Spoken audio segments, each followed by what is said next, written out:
Coming up on RB&D Review, Arnold Schwarzenegger is back. He's back as the Terminator in the new movie Terminator Genisys.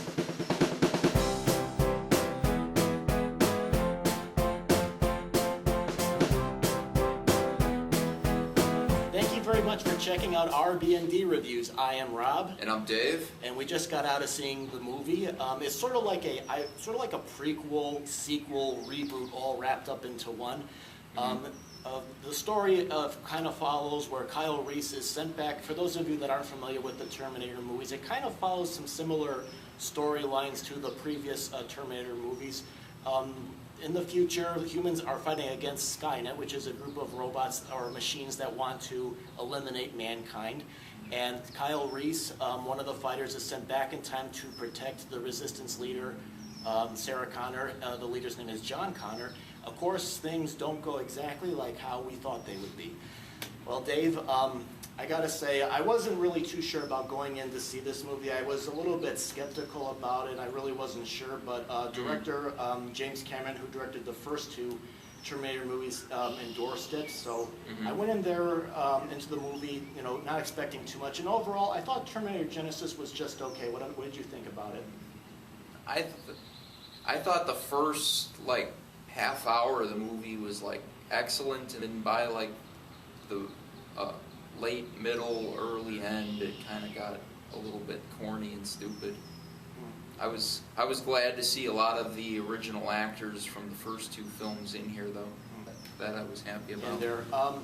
I kind of agree with you about it. I thought the first, the beginning of the movie was really, really good. It got off to a really great start, and it was, with the action scenes in the beginning were really good, and the battle sequences were also pretty good. Yeah. I think for me, I kind of found the movie to be kind of, I guess, a little bit confusing at certain points.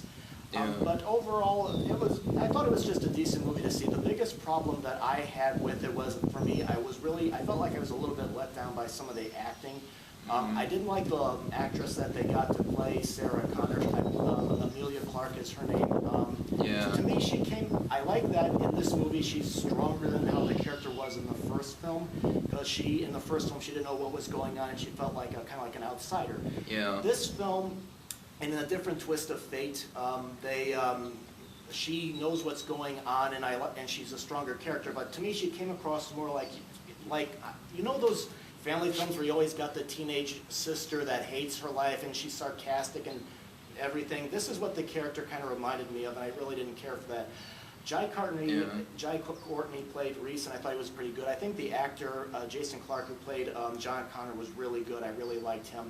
And I did kind of like that they did kind of toy with the, timeline with this movie in comparison. I like that they did something different with it, but overall, it wasn't a bad movie, but I just felt like it was just something you could just watch at home. Yeah, the girl that played Sarah Connor in this, I was hoping maybe, they weren't going to get the same woman, of course, that played her back in the 80s.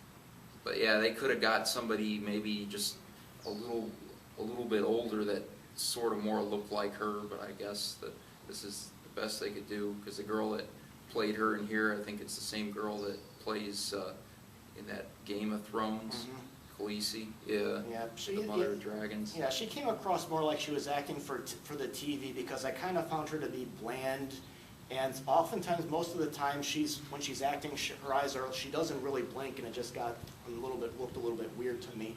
Arnold Schwarzenegger, I thought, was fine here.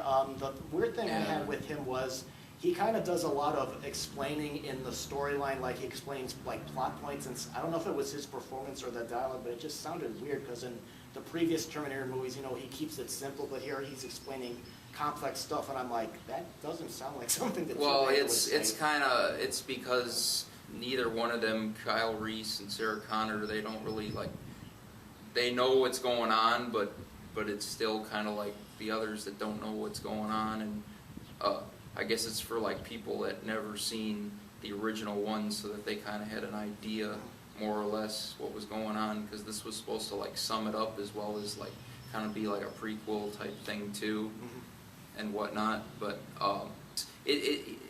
like I said, later in the movie, Schwarzenegger, he got big with his typical cliches, you know, using the line "I'll be back" and you know, People being the real gung ho and everything. Yeah, but it kind of gets old after a while. I mean, yeah, I mean, people were actually, you could hear people's like reaction, how they were laughing at it in the theater, and then how he always like talks real slow in that part when he plays that part in all the movies to make it seem like he's more like a robot and everything. Oh, he is a robot.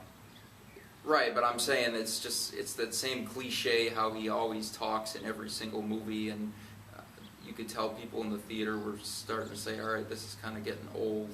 I enjoyed watching it, even though the end kind of got corny for me, but the thing about this is if you've never seen any of the old ones, especially the very first two from the 80s, you won't really understand what's going on. So if you do decide to check this out, I would definitely look at the two first ones first if you've never seen them. Otherwise, you're going to be completely lost, because this basically follows like the whole storyline plus more, all the way down compact. I mean, the third one, Rise of the Machines, maybe.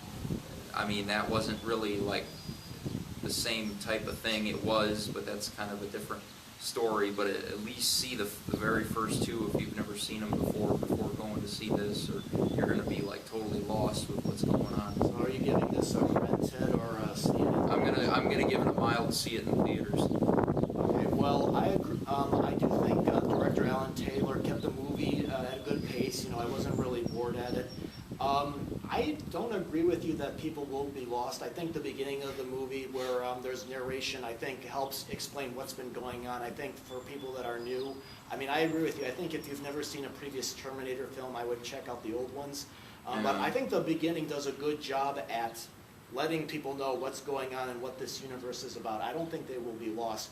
But I'm going to go ahead and give the movie a rent it on DVD rating.